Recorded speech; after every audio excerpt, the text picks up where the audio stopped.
Please, I beg of you, great Iroko. I was foolish. I was desperate when I made that promise. But she's my only child. Take anything else. Take my wealth, my life even. But spare my daughter.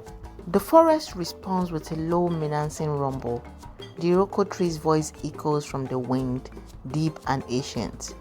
You dare to promise your child, Oluronbi, and now you beg for mercy. You knew the consequences. I spared you once, but no more. The Sacrifice of Olurounbi. A long time ago, in a peaceful village, nestled amidst lush green hills and fertile farmlands, there lived a woman named Oluronbi. The village was known for its rich traditions, vibrant markets, and festivals that filled the air with music and dance. The people of this village were deeply connected to the land and the spirit that governed it, believing that the gods and spirits could influence every aspect of their lives. Oluronbi was a beautiful woman, admired for her gentle nature, hardworking spirit, and radiant smile. She was married to a man called Alade, a respected farmer who cultivated yam and maize, the staple crops of the village. They lived a modest but content life, surrounded by the love and respect of their community. However, there was one thing that Oluronbi longed for more than anything else: a child of her own. Years passed, and despite their many prayers and sacrifices to the gods, Oluronbi and Alade remained childless. This caused them great sorrow, as children were seen as the greatest blessing and the continuation of one's lineage. In the eyes of the villagers, a woman's worth was often tied to her ability to bear children, and Oluronbi felt the weight of this expectation bearing down on her. One day, during the village annual festival of Obatala, Oluronbi could no longer hide her despair.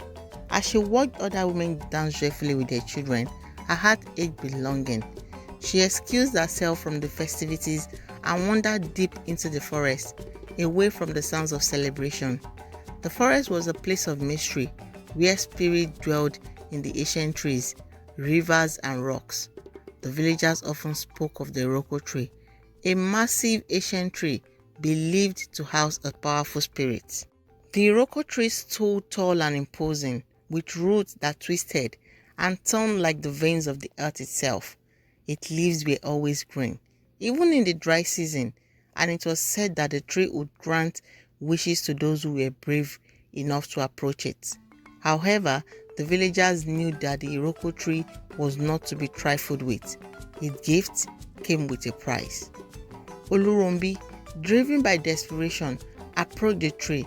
She knelt before it, her hands trembling, and spoke to the spirit within the tree. "Oh, great spirit of the Iroko tree, hear my plea," Oluronbi whispered, her voice barely audible over the rustling of the leaves. "I have longed for a child for many years, but the gods have not blessed me with one.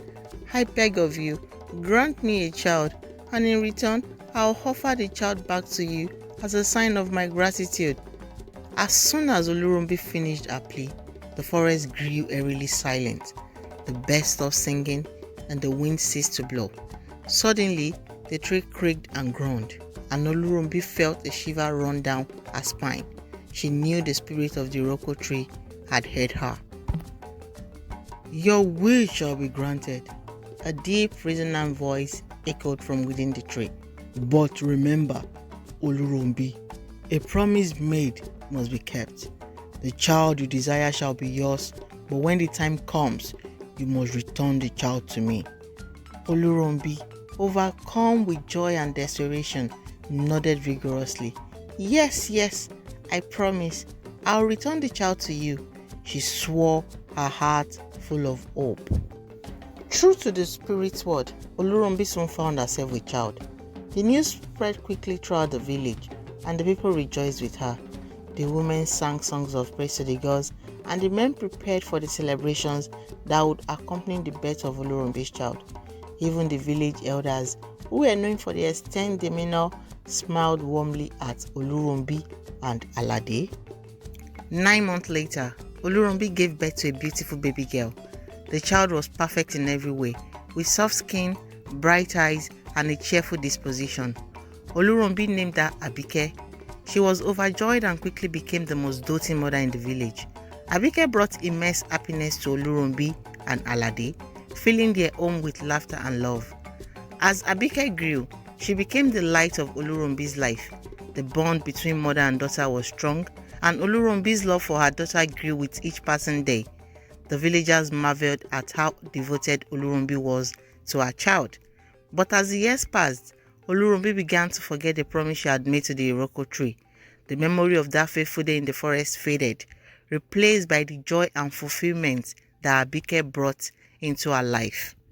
One day, as Abike was playing near the edge of the village, the wind began to blow fiercely, and the sky darkened.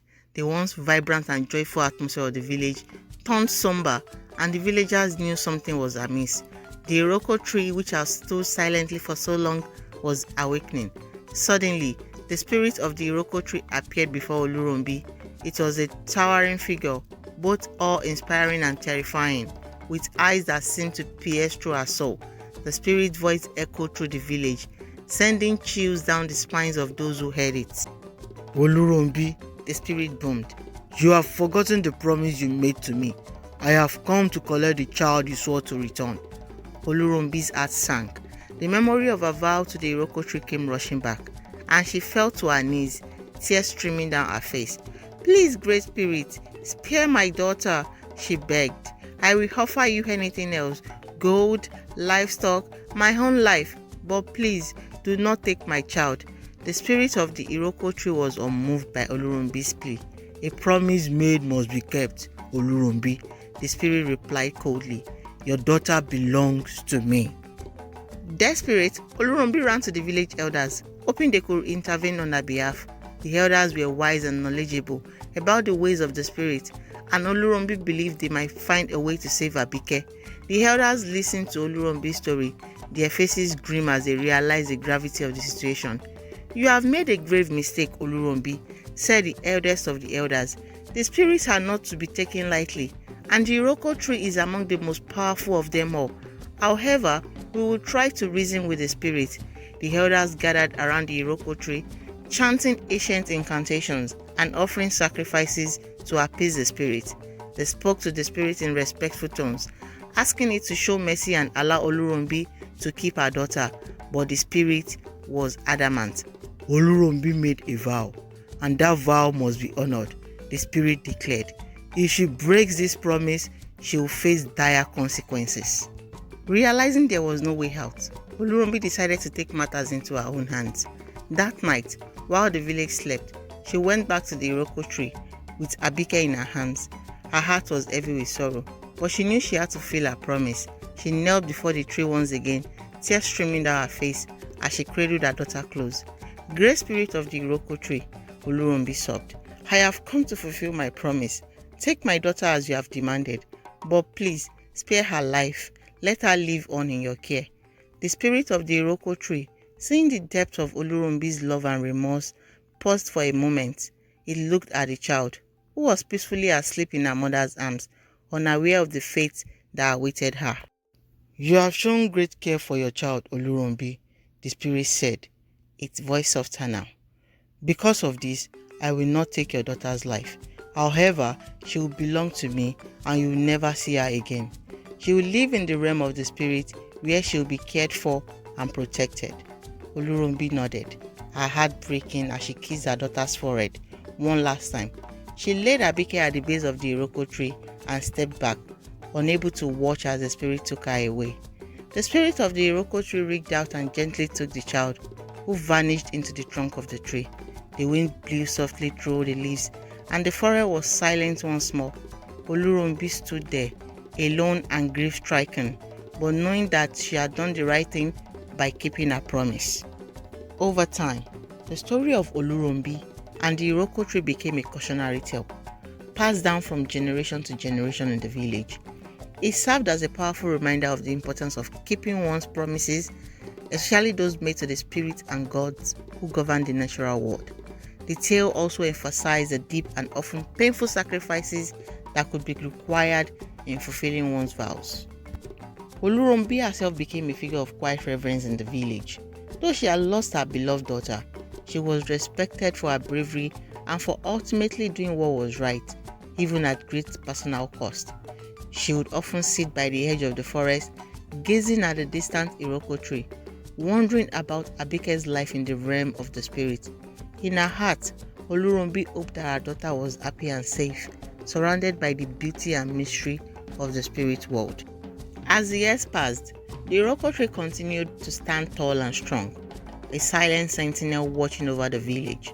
The villagers never forgot the lesson of Oluronbi's story, and they treated the tree with the utmost respect, often leaving offerings at its base to honor the spirit within. Many years later, when Oluronbi was old and frail, she would tell the story of her daughter to the children of the village. She would sit by the fire at night, her voice soft but clear, recounting the event that had changed her life forever. The children listened with wide eyes, absorbing the lessons of the story and understanding the gravity of making promises they might not be able to keep. Oluronbi's story also became a part of the village oral traditions, told during festivals and gatherings to remind the community of the values they heard there. The elders would add their own interpretations to the tale, emphasizing different aspects of the story depending on the circumstances of the time. For some, the story was about the dangers of making hasty decisions in moments of desperation. For others, it was about the strength of a mother's love and the sacrifices parents often make for their children. As Oluronbi grew older, she found a certain peace in knowing that her story had a purpose beyond her own personal tragedy. She had become a teacher, imparting wisdom through her experiences and helping to guide the younger generation. Though she never had another child, the village children came to see her as a grandmotherly figure, offering her comfort and company in her old age. One day, when Oluronbi felt that her time on earth was coming to an end, she decided to visit the Iroko tree one last time. With the help of some village women, she made the journey to the edge of the forest where the tree stood, its branches swaying gently in the breeze. Oluronbi approached the tree slowly, her heart filled with a mixture of emotions, sorrow, acceptance, and a deep sense of closure. She knelt at the base of the tree, just as she had done all those years ago, and spoke to the spirit within. "Great spirit of the Iroko tree," Oluronbi began, her voice steady and calm. "I have come to say goodbye. My life has been long and filled with many lessons, and I am grateful for the time I have had. I only ask that you continue to watch over my daughter, wherever she may be, and that you grant me peace in my final days." The forest was silent for a moment, and then the leaves of the Iroko tree rustled softly, as if in acknowledgement of her words. Oluronbi felt a gentle breeze on her face, and for the first time in many years, she felt a sense of comfort and connection with the spirit that had played such a significant role in her life. With a sense of finality, Oluronbi returned to the village. She passed away peacefully in her sleep not long after, surrounded by the people who had come to love and respect her. The villagers mourned her passing, but also celebrated her life, remembering her as a woman of strength, wisdom, and integrity. The moral of this story revolves around the consequences of making rash promises and the importance of keeping one's word. The story teaches that one should be cautious about making promises, especially when the stakes are high, and should always honor commitments, as breaking promises can lead to undesirable consequences. It also emphasizes the values of responsibility and integrity in the Yoruba culture. Thank you for listening. Watch out for my next story. Bye.